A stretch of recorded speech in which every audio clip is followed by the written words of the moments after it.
Covid ಟೈಮಲ್ಲಿ ಏನೂ work ಇಲ್ದಲೇ ನಾನು ಗ್ರಾಸರೀಸ್ ವ್ಯಾಪಾರ ಮಾಡಿಕೊಂಡು ಹೀಗೆ ಇದ್ದೆ. ಸೊ ಅದಾದಮೇಲೆ ನನಗೆ ನನ್ನ ಫ್ರೆಂಡು ಕಾಲ್ ಮಾಡಿ ಕ್ವಿಕರಲ್ಲಿದೆ ಈ ಥರ ಅರ್ನಿಂಗ್ಸ್ ಆಗಲಿ ಸ್ಯಾಲ್ರೀಸ್ ಆಗಲಿ ಯಾವುದೇ ಥರ ಪ್ರಾಬ್ಲಮ್ ಇಲ್ಲದೆ ವರ್ಕ್ ಮಾಡ್ಕೊಂಡು ಹೋಗ್ಬೋದು, ವೀಕ್ಲಿ ಸ್ಯಾಲ್ರಿ ಇದೆ.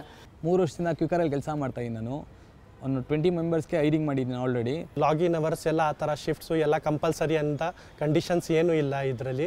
ಯಾವುದೇ ವರ್ಕ್ ಆಗಿರ್ಬೋದು, ಯಾವುದೇ ಒಂದು ಕನ್ಫರ್ಮೇಷನ್ ಆಗಿರ್ಬೋದು, ಬ್ಯಾಕ್ ಎಂಡ್ ಟೀಮಿಂದ ಸಪೋರ್ಟ್ ಆಗಿರ್ಬೋದು, ಎಲ್ಲನೂ ಪ್ರಾಪರಾಗಿ ಗುಡ್ ಆಗಿದೆ. ಇದು ನಂಗೆ ತುಂಬಾ ಇಷ್ಟವಾದದ್ದು. ನಾವು ಎಲ್ಲೇ ಹೇಳ್ತೀರೋ ಅಲ್ಲಿ ಡ್ರಾಪ್ ಕೊಟ್ಟು ಪಿಕಪ್ ಕೊಡ್ತಾರೆ. ನಾವು ಮನೆ ಕಡೆ ಹೋದ್ರೂ ಅಲ್ಲೇ ಪಿಕಪ್ ಇರ್ತದೆ, ಅಲ್ಲೇ ಡ್ರಾಪ್ ಇರ್ತದೆ. ರೇನ್ ಸರ್ಜ್ ಇದೆ, ಆಮೇಲೆ ಇನ್ಶೂರೆನ್ಸ್ ಕವರ್ ಆಗುತ್ತೆ, ಆಮೇಲೆ ಬ್ಯಾಗು ಟೀ ಶರ್ಟ್ ಎಲ್ಲ ಇಲ್ಲಿ ಅನುಕೂಲವಾಗಿದೆ. ಎಲ್ಲ ಹೈರಿಂಗ್ ಮಾಡಿದ್ರೂ ಅಷ್ಟೇ ಒಳ್ಳೆ ಫ್ರೆಂಡ್ಲಿಯಾಗಿ ಫ್ಯಾಮಿಲಿಯಾಗಿ ನೋಡ್ಕೊತಾರೆ. ಎವ್ರಿ ವೀಕು ನನಗೆ ಪೇಔಟ್ಸು ಆನ್ ಟೈಮ್ ಬರ್ತಾ ಇದೆ. ಆಮೇಲೆ ಈ ಪೇಔಟ್ಸಿಂದ ನಂಗೆ ತುಂಬ ಸಂತೋಷವಾಗಿದ್ದೀನಿ. ಸೊ ಇದನ್ನು ನನ್ನ ಫ್ಯಾಮಿಲಿಯಲ್ಲಿ ನನ್ನ ಕೊಲೀಗ್ಸ್ ನನ್ನ ಫ್ರೆಂಡ್ಸ್ ಇವ್ರಿಗೆಲ್ಲರಿಗೂ ರೆಕಮೆಂಡ್ ಮಾಡಿ ನಾನು ಇದಕ್ಕೆ ವರ್ಕಿಗೆ ಬಂದು ಜಾಯ್ನಿಂಗ್ ಆಗೋದಕ್ಕೆ ತುಂಬ ಹೆಲ್ಪ್ಫುಲ್ಲಾಗಿ ಹಾರ್ಟ್ಫುಲ್ಲಾಗಿ ಹೇಳ್ತೀನಿ ಅವ್ರಿಗೆ. ಕ್ವಿಕರ್ ಇನ್ ಬೆಸ್ಟ್. Quikr is best.